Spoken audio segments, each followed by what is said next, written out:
هر جوری که میخوای فکر کن، هر جوری که میخوای قضاوتم کن. حتی میتونی راجع به من با هر کسی که میخوای حرف بزنی. ببین من که اینجوری نیستم، عاشق نیستم. مگه میشه یکی مثل تو رو هر کسی ببینه عاشق نشه؟ یه چیزی تو چشمات هست که منو گرفته، یه بوی خوبی میدی که مثلش رو هیچ جا ندیدم. بوی بارون، بوی خونه، بوی زندگی، همه اینا رو با هم دیگه میدی. عشق واقعی یعنی تو خونه منی.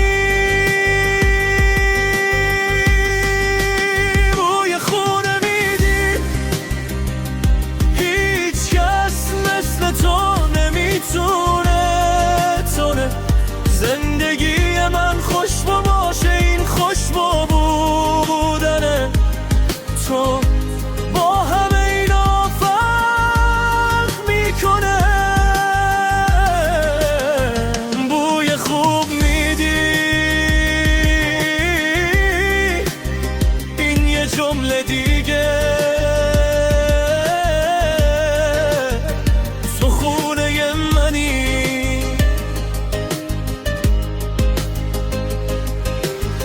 مگه میشه یکی مثل تو رو هر کسی ببینه عاشق نشه؟ یه چیزی تو چشمات هست که منو گرفته، یه بوی خوبی میدی که مثلش رو هیچ جا ندیدم.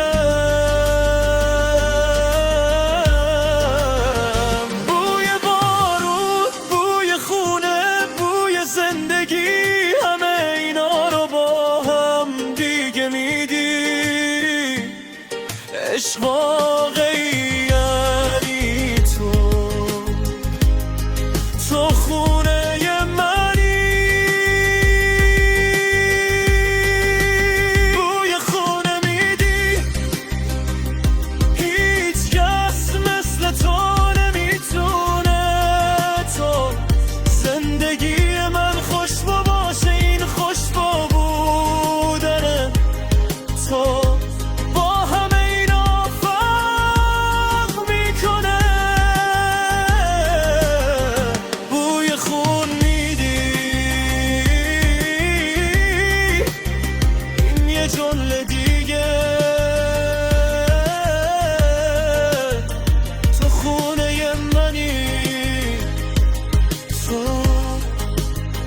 توی قلب من.